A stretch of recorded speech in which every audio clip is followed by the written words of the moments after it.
Loïc, tu peux baisser un petit peu la guitare du retour, s'il te plaît? Comme une guitare, un tout petit peu. Ah, bien. C'est encore fort.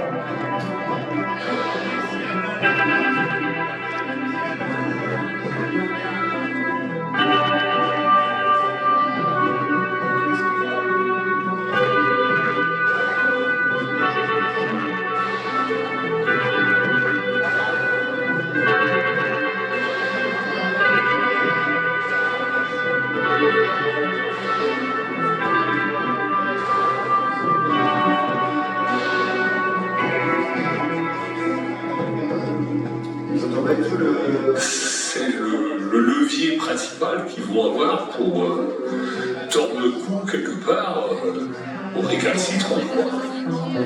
Ça vous est arrivé? Oui. Oui. Comment vous savez que ça vous est arrivé? Mais parce que à partir du moment où vous faites toujours. Le micro-feuille de François, je n'ai pas beaucoup. Ouais.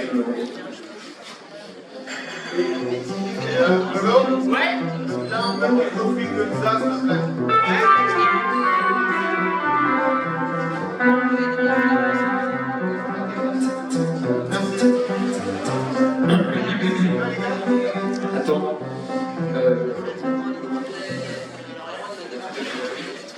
Ouais, j'arrive, je m'occupe de ça. Je sais. Ok. Est-ce que Lolo, les témoignages que l'on s'entend, je veux bien que tu les coupes des livres, s'il te plaît. Ok. Et aussi, une autre chose. Témoignage coupé. Et est-ce que dans mon retour, tu peux baisser encore François, s'il te plaît? Baisser François. J'ai un doute sur le niveau de mon amplificateur qui est peut-être trop fort sur scène, mais ça se verra avec les morceaux. Et bah, moi quand j'étais devant, tous les games, j'aimais pas du tout. Parce qu'on était en clair, on va voir. Ouais.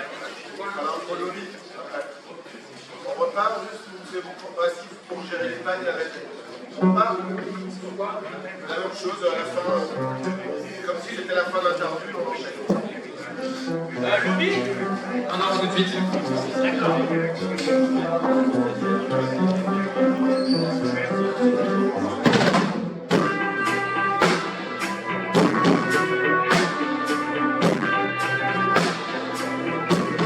Aussi, on fait dans mon ancien cas de Xavier, cas de synthé.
Ce sont des gens qui ont des moyens énormes, qui ont toute une logistique autour de nous. Et jamais ils ne pouvaient imaginer que des paysans résistent.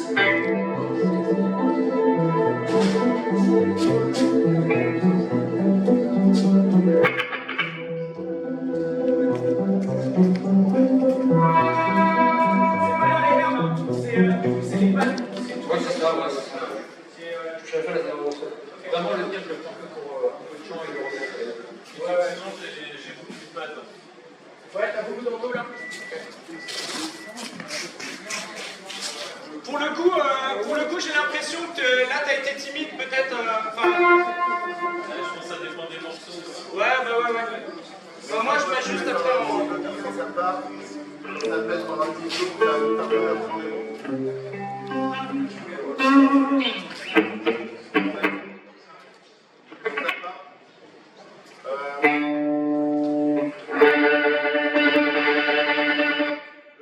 Ouais. Tu peux te caler quand on part tous sur Lobby, s'il te plaît?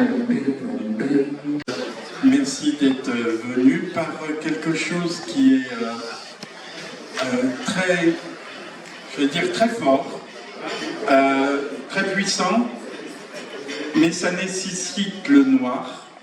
Donc on va éteindre la lumière et ensuite on présentera l'après-midi, etc. Donc soyez pas surpris. Si vous pouvez, installez-vous tranquillement. Ça ne dure pas longtemps du tout, quelques minutes, mais ça demande votre attention.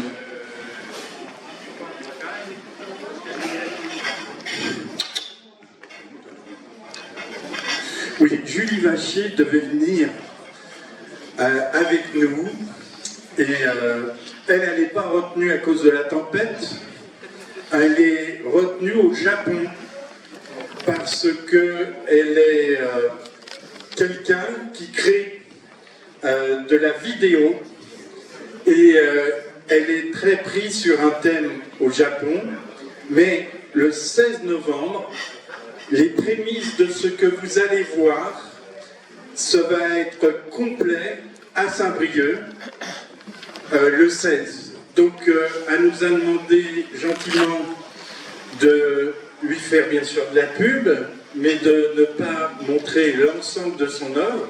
Ça tombe bien parce qu'on n'avait pas le temps. Mais vous allez voir son travail. Vous n'êtes pas surpris, un travail sur les algues vertes.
la péninsule de Trémia à la baie de la Fresnaye. Je cherche les restes de toi. Quand je survole les pluies du Sud, à l'aube de l'automne.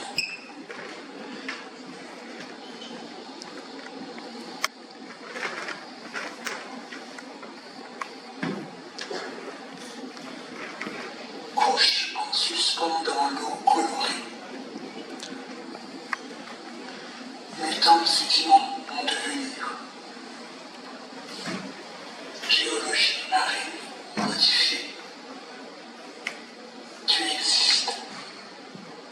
Tu existes et je te désire.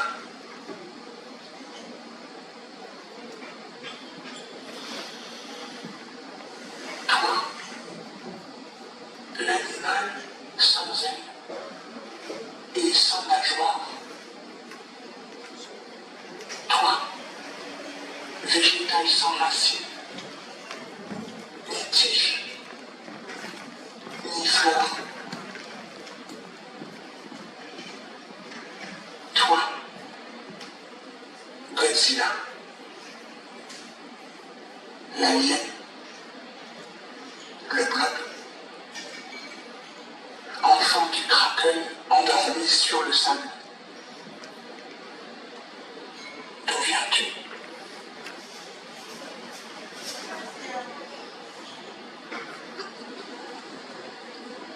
Es-tu seul? Où est ta colonie?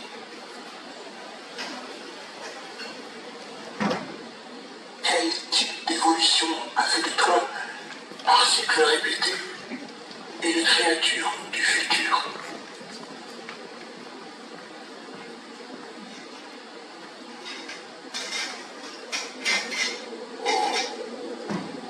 Monstrueuse nourriture.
Sans intention, tu te multiplies, en répétant des millions de fois la même note. Biophonie.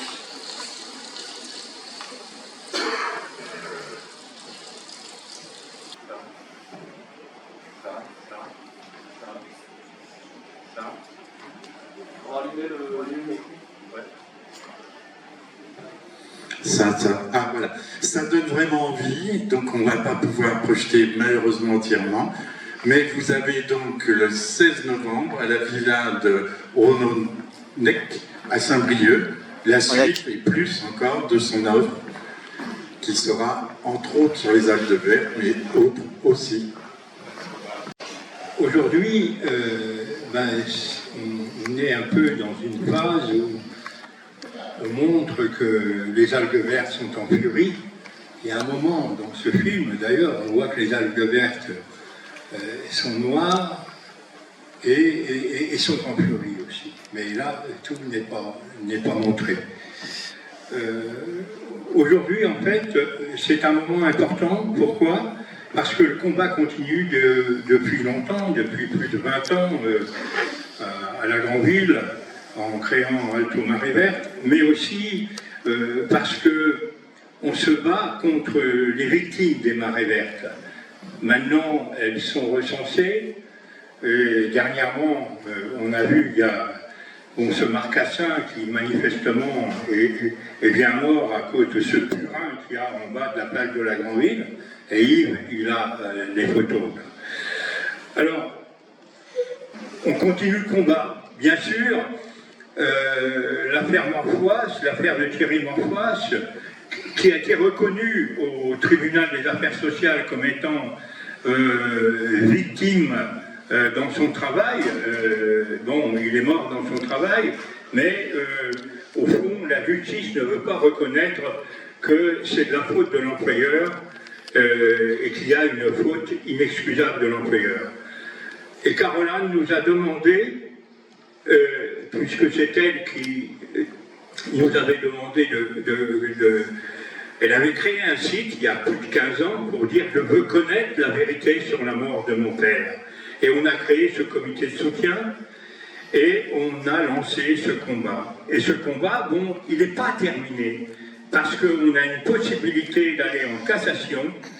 Et donc, c'est ce qu'on a demandé à notre avocat, de faire ce pourvoi en cassation. Et on va lancer bien aussi un appel au fond pour pouvoir financer ce recours. C'est un combat, mais qui doit permettre aussi d'aider les autres victimes et les autres procédures qui sont en cours. Et je pense notamment à Jean-René Offray, qui, dans l'estuaire du Bouessant, eh bien, il a laissé sa vie. Donc il faut, la famille de Jean-René est partie en justice, et donc en se battant contre l'affaire Morfoisse, pour l'affaire Morfoisse, pour la reconnaissance de la mort à cause des algues vertes, eh bien on se bat contre tout ce non-dit, et pour qu'au fond la mémoire eh bien, reconnaisse qu'au fond les algues vertes tuent avant de polluer, eh bien elles tuent le vivant, et pas que les êtres humains, mais en fait toute la biodiversité. Voilà, donc ce jour-là, aujourd'hui, cet après-midi, est en hommage un peu au combat de la famille Morfoisse, et donc on a souhaité que eh bien, la marraine de ce moment, de cet après-midi, soit Caroline Morfoisse. Bon, Caroline, malheureusement, depuis quelques jours, elle est victime du Covid. Et donc, voilà, elle ne peut pas être là. Et donc, eh bien, écoutez, on va continuer le combat. N'hésitez pas à nous soutenir financièrement dans toutes nos actions. Voilà, merci d'être présents. Et puis, bon débat à tous.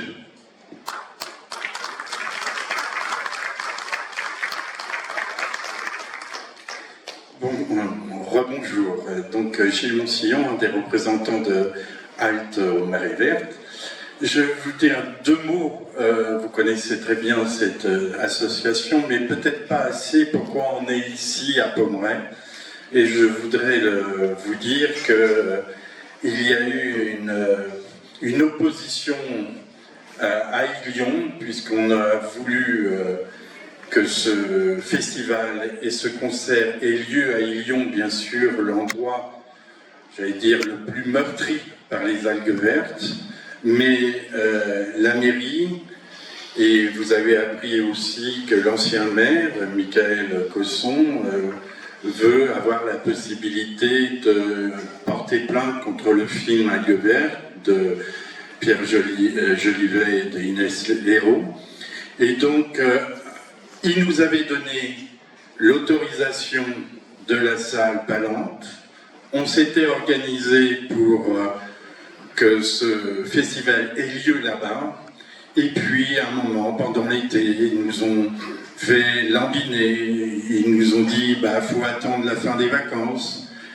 On a dit, on va jouer leur jeu, on va attendre. Et puis, après, ils ont dit, bah, demain, j'ai une autre association qui a pris la même date, comme elle a plus d'ancienneté, puis elle renouvelle. Puis on s'est aperçu que sur le planning de la mairie, il n'y avait personne le 4 novembre, etc., etc. On a fait une conférence de presse pour montrer notre colère. Et puis c'était un état de fait, la mairie n'est pas revenue.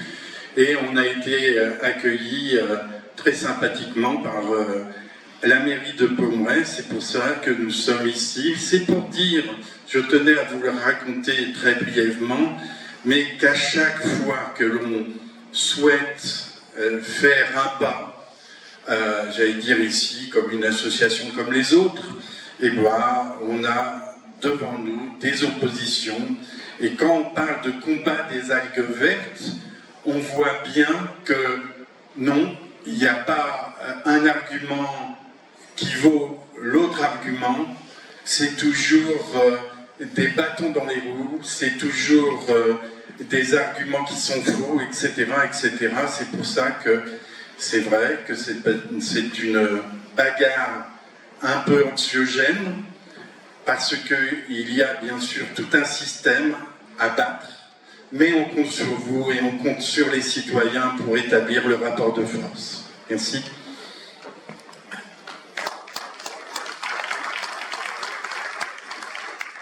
Oui, alors je ne vais pas renchérir sur ce qu'ont dit mes collègues et amis, juste pour vous dire, donc il paraît le d'être président de sauvegarde du Trégor Guadeloupe-Platière, que cet après-midi est une façon de retourner aux sources. Et alors, dans un contexte tout à fait tendu, que vous a expliqué tout à l'heure Gilles, retour aux sources parce que on va vous présenter une rétrospective de tout ce que étaient les marées vertes. Et Patrice Latron, qui va prendre la parole tout à l'heure, nous rappelait qu'il a commencé à suivre ces événements en 2004. Et donc, c'est toute cette histoire que nous vous racontons en vous expliquant les différents acteurs, les enjeux politiques et économiques. Et donc, la première des choses à dire, c'est que cet après-midi se terminera par le concert que vous avez peut-être eu l'occasion de voir en partie tout à l'heure pour ceux qui sont venus ce matin. Et c'est aussi l'avant-première du film qui sera présenté pour la 400e entrée lundi au cinéma, je ne sais pas lequel, à Saint-Brieuc, et avec la présence de tous les participants du film, dont Inès Léraud et Pierre Jolivet, et toute la kyrielle des acteurs et actrices. Donc vous voyez qu'en un week-end, on rassemble l'essentiel de ce qui est à savoir sur les marées vertes. Parce que c'est un principe, je dirais absolu, si on veut bien combattre, il faut d'abord bien savoir. Et c'est ce que nous allons vous expliquer cet après-midi.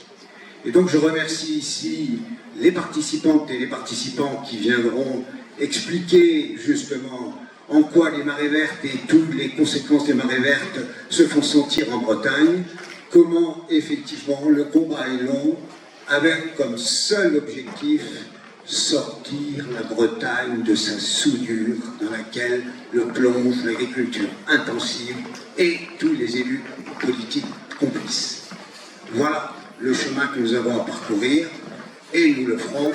Vous êtes là, on peut compter sur vous, nous continuerons, nous serons là s'il le faut pour l'éternité. Merci.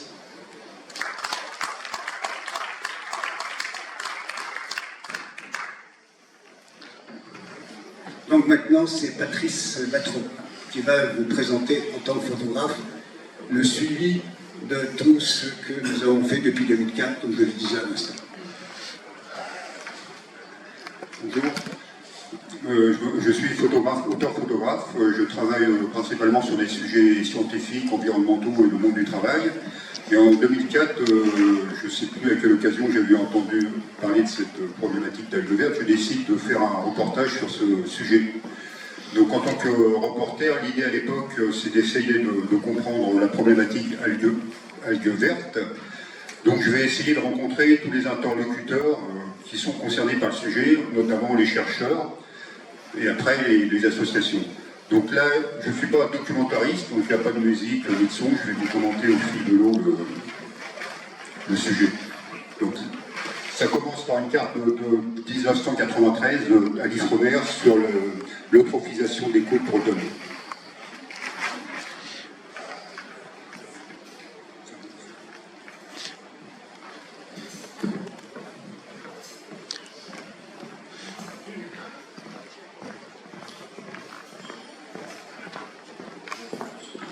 je vais faire un petit tour de Bretagne. Donc je commence par Brest, à l'Ifremer, où je rencontre Alain Ménezguen, qui m'explique la problématique des algues vertes dans toutes ses dimensions.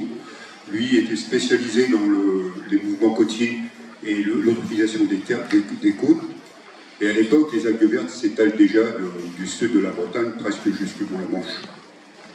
Ensuite, là on est au CEVAL, le centre d'études et de valorisation des algues, où j'apprends qu'on ne peut rien faire des algues vertes. Les algues brunes sont intéressantes, mais pas le reste.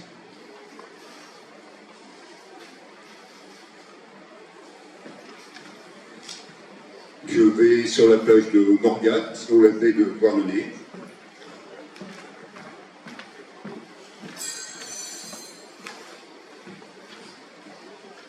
Un petit tour à Binic.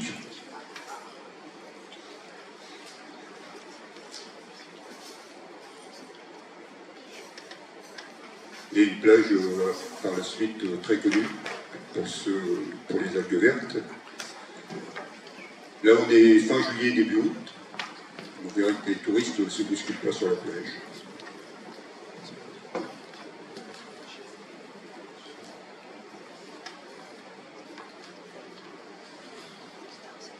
Là, en continuant sur la côte, je vais aller à Loquirec. On est toujours à Saint-Michel. Donc à Loquirec, je vais rencontrer un des membres de l'association du Trégor, donc Yves-Marie Delay. C'est notre première rencontre. Il m'explique vraiment toute la thématique des algues vertes dans la région, avec une petite démonstration de la finesse de ces algues et de comment elles restent collées entre elles.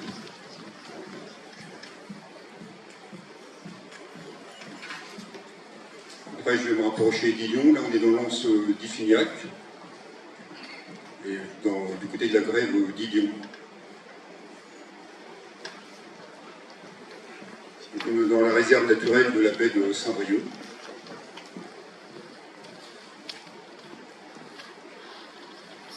Et j'irai, donc on arrive au Gouessant, le fleuve qui sépare la plage de la Grandville de la plage de Saint-Maurice. Donc avec ces étendues d'algues. Donc rencontre avec André Olivreau, présentation de son association. Quelques photos, on essaye de faire quelques photos spectaculaires pour montrer les dégâts de ces algues dans son secteur. Et après, je vais photographier les étendues autour de la plage de la chapelle Saint-Maurice.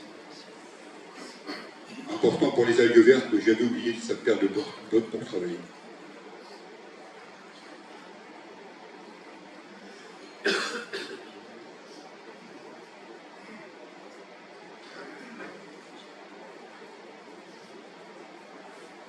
Des algues en flottaison qui seront utilisées par le magazine Géo dans une publication. Donc là, on est toujours plage de la Grandville avec au loin les Bouchots. À l'époque, il n'y a pas beaucoup de restrictions sur les plages, donc les enfants se baignent malgré tout, ils jouent dans les algues sans trop de problèmes.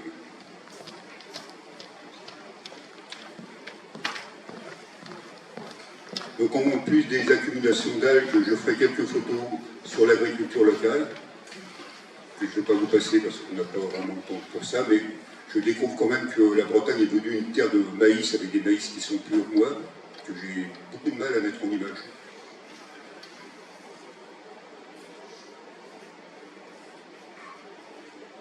La transition, on arrive en 2008, donc Michel Guillemot et André Olivreau, les chiens sont morts.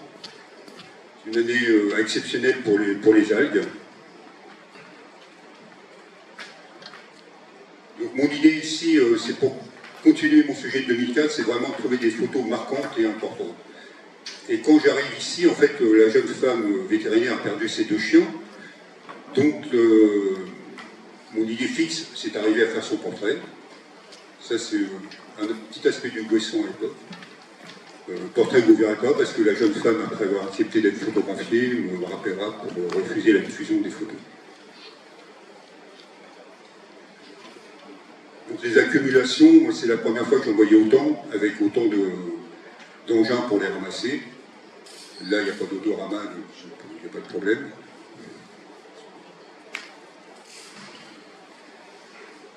Et en suivant tout ce ramassage, en faisant des photos, en essayant de les faire de façon plus spectaculaire pour une diffusion presse, je vais suivre le chemin des bennes jusqu'à la décharge. Et à l'époque, la décharge se fait en plein air.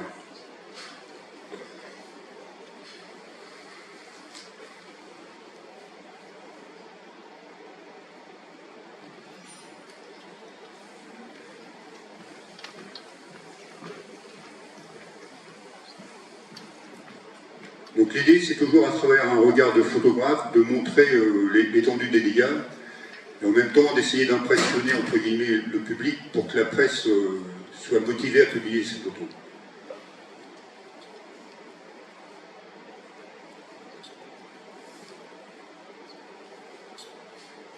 Donc, il n'y a pas beaucoup de protection, même pour le ramassage à cette époque-là.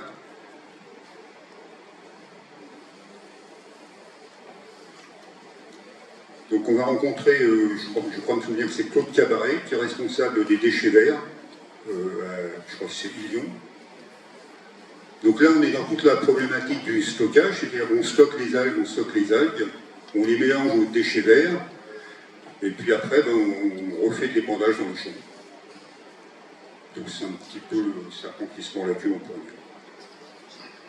Mais il me reste des photos importantes à faire, donc avec André Olivreau qui a plein d'idées, il va me trouver un vieux masque à gaz, et là j'aurai ma photo et la photo qui lui servira à son livre, où vraiment on voit toute l'étendue et puis les algues sont vraiment moches.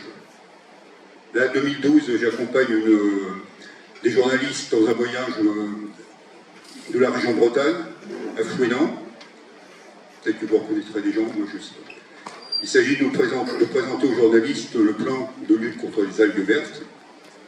Donc des élus, des associations, les représentants de chambres de commerce, de l'agriculture, tout le monde est là. Sylvain Balu du CEVA, qui présente les algues vertes.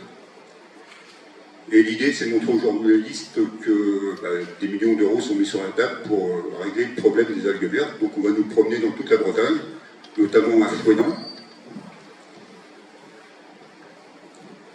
Voilà. À ce moment-là, il y en a un petit peu, mais ce n'est pas une grosse catastrophe. À l'époque où on visite. Après Fouesnant, on va nous emmener à Saint-Michel-en-Bray. Je crois que ce sont les représentants de l'Office du tourisme. Je ne sais plus si c'est départemental ou régional. À Saint-Michel, pour le coup, là, il n'y a pas beaucoup d'algues, mais quand même, à l'arrière-plan, pendant l'interview, le ramassage continue. Et on nous emmène à la découverte des fermes pilotes. Alors, il y avait à l'époque une dizaine de fermes pilotes prévues sur le bassin versant au-dessus de Saint-Michel. Donc, un couple d'agriculteurs qui était rentré dans ce système, qui devait permettre de diminuer les intrants dans les fermes, c'est-à-dire de laisser les animaux plus dans les champs, de moins produire. Je ne sais pas si ces actions ont porté ou pas par rapport à Saint-Michel. Je n'ai pas fait de suivi d'informations sur ce sujet. Et la visite du SMITOM, c'est le syndicat de mixte de traitement des ordures ménagères et des algues vertes. Là, vous verrez qu'il y avait 3 600 000 € de dépensés en 2010 pour les algues vertes. Donc la grande idée, je ne suis pas scientifique, c'est de faire des mélanges d'ordures ménagères, de déchets verts et d'algues vertes pour en faire du compost. Donc ça fermente dans des grandes tours et puis après on fait mûrir en plein air le compost. Là vous avez un mélange uve et déchets verts qui avait 3 ou 4 mois. Je reviens un petit peu plus tard pour un bon juste passage dans le coin, en 2017, et je constate toujours les mêmes accumulations d'algues.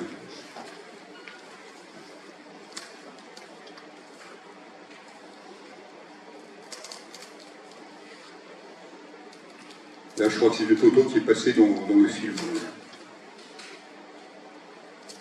Mais là, c'est vrai qu'à cette époque, là, les interdictions sont en place.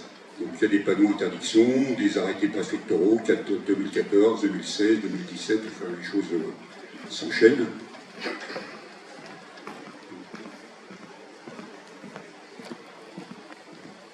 toujours la plage de la Grande Île.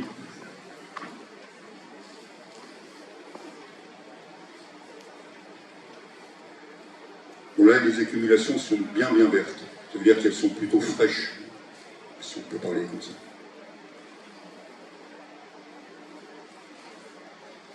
La de 2019, c'est une action symbolique sur la plage en l'honneur de Thierry Barfois, entre autres, donc avec Yves-Marie Lelay et André Olivreau. Action symbolique que je vais suivre et photographier, et j'utiliserai une de mes photos en exposition pour les 20 ans de la CEF en région parisienne. Donc là, il s'agit d'enterrer la plage une fois pour toutes. Donc toujours la même idée, essayer de documenter ce qui se passe et toujours trouver une image forte qui fasse ressortir l'action en elle-même.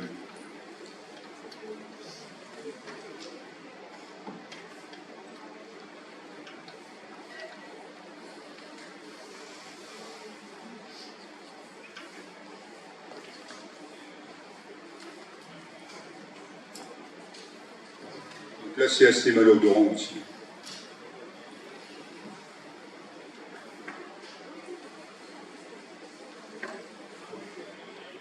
Voilà la photo qui sera en publication. Et ma dernière venue, en 2021, une rencontre avec des journalistes pour pas des tests, mais pour des prélèvements de gaz avec hydrosulfure, voilà, avec Yves-Marie Lelay et le docteur, j'ai oublié son nom, qui est présent, j'ai plus tout à l'heure, je suis désolé. Donc des journalistes locaux et pas que locaux, mais qui eux ont oublié les bonnes. Là, Yves-Marie Lelay est équipé de capteurs, donc dès qu'on marche, vu l'état des algues, qui là pour le coup sont pas vraiment vertes mais très sèches, ça sonne de partout. Donc pour les enregistrements c'est très bien, ça fait des bip bip d'alerte. Et il y a vraiment des niveaux assez importants quand même. Et là, pour le coup, en algues vertes, on pourrait presque parler d'algues blanches, donc des prélèvements.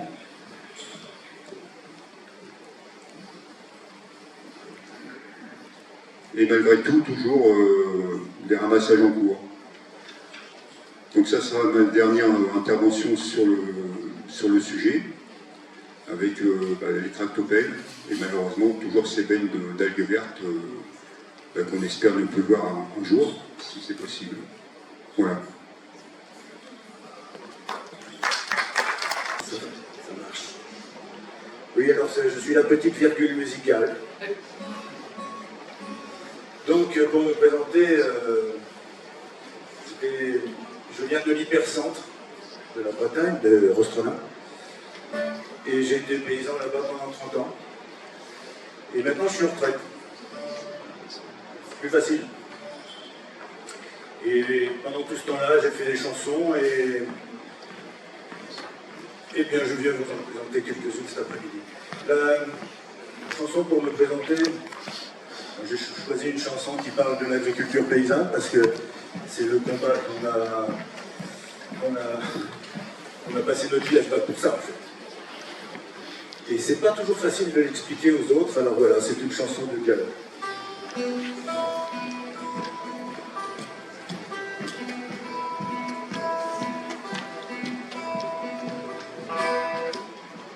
Ça passe ou quoi? Ouais. Non, tu peux gratter un petit peu s'il te plaît?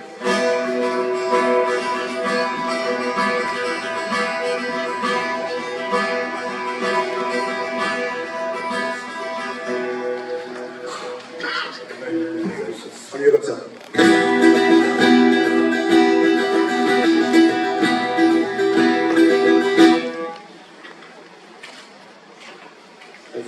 Ouais, merci.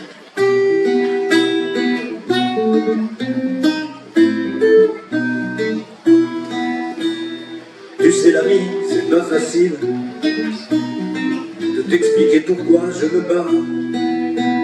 Ma campagne est loin de ta ville, c'est dommage, on se connaît pas. Pourtant chacun à notre façon, on se pose les mêmes questions. C'est le même vent qui nous malmène, comme deux maillons sur la même chaîne. Toi tu t'inquiètes de la malbouffe, moi aussi c'est ce qui nous étouffe. Ça fait 30 ans que je vis dans cette campagne, pour l'agriculture paysanne.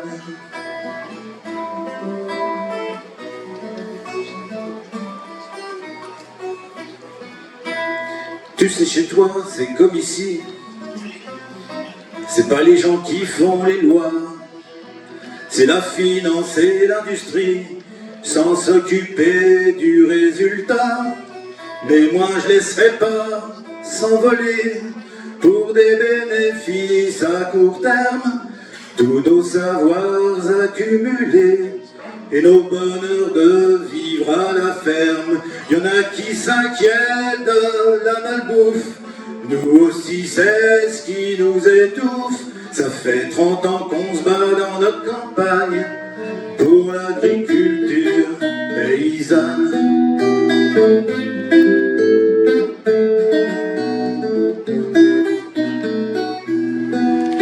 Quand il y a surproduction, on nous répète jusqu'au délire qu'il y a toujours trop d'exploitation, qu'à tout prix je devrais m'agrandir.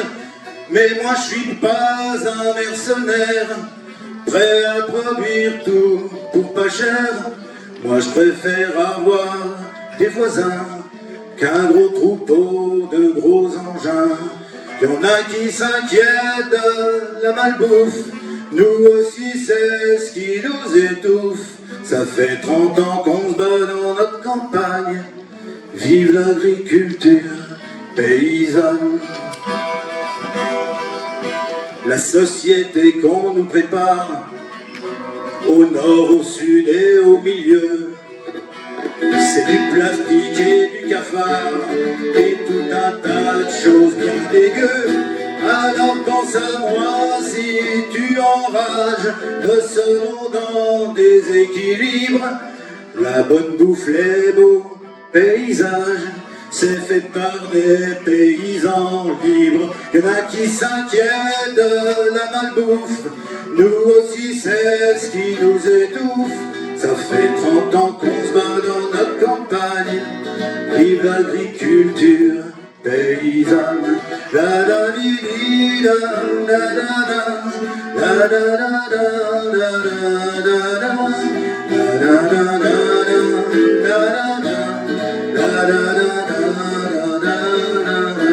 Y'en a qui s'inquiètent de la malbouffe, nous aussi c'est ce qui nous étouffe. Ça fait 30 ans qu'on se bat dans notre campagne, vive l'agriculture paysanne.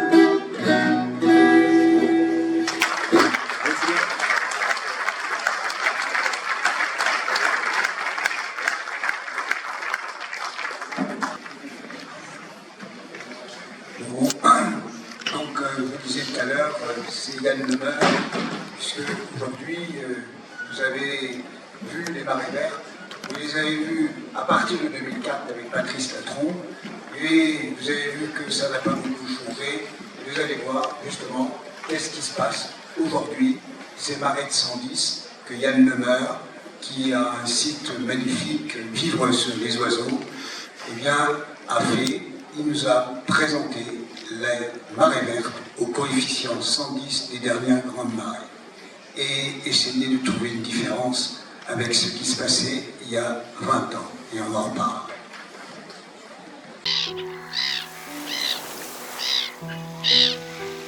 Nous sommes le samedi 2 septembre dans la réserve naturelle et nationale baie de Saint-Brieuc à Illion. C'est le jour de grande marée, coefficient 112.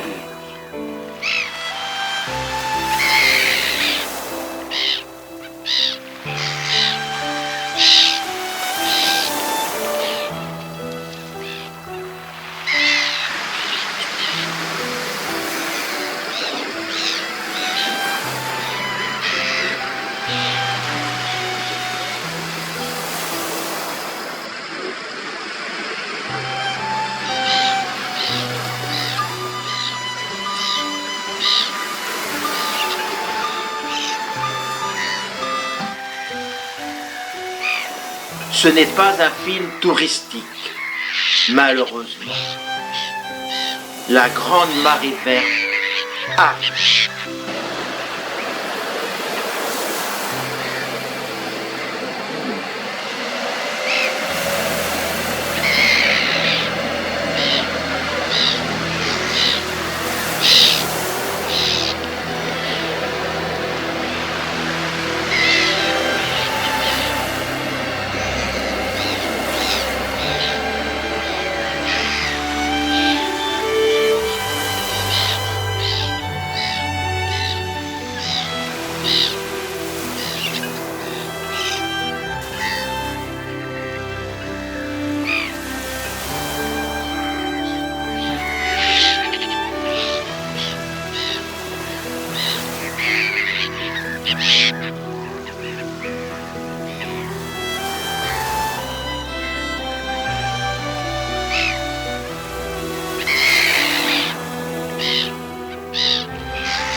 la vie, avançant au milieu des terres, par une grande marée, s'imprégner d'humus et de mousse, puis repartir à l'horizon, conquérir de nouveaux soleils.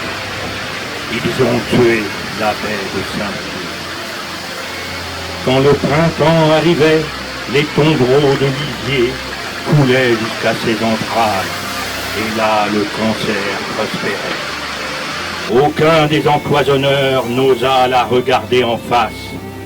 Ils avaient tous fermé les yeux. Il parit, Dieu même n'y peut rien. Et la mort tomba sur la baie de Saint-Brieuc. Du vert sur la plage, du noir dans le sable, ils ont créé l'enfer sur ce coin de terre. Apprenez que le crime eut lieu à Saint-Brieuc, pauvre Saint-Brieuc. La paix et la mort, on la vit s'avancer avec elle, sans craindre sa faute. Je chanterai l'écume que tu n'as plus, les coques qui regardaient passer le flot, les lançons qui s'effaçaient dans le sable, les arénicoles qui écrivaient des méandres, des vents et des courants, les oiseaux qui baignaient leurs ailes à la pointe des vagues. Pleure ma baie bien-aimée, aujourd'hui tout est vert, tout est noir, ma baie est morte. Ils ont tué la baie de Saint-Brieuc. Élevez mes amis dans la mer éternelle, la croix de son supplice. Nous y inscrirons ces simples mots. Sigy, le joyau de Bretagne, que des hommes ont consumé par lâcheté et par profit. D'après le poème d'Antonio Machado. Et donc amélioré, adapté à la situation par mon philosophe présent sur ma gauche, bien sûr.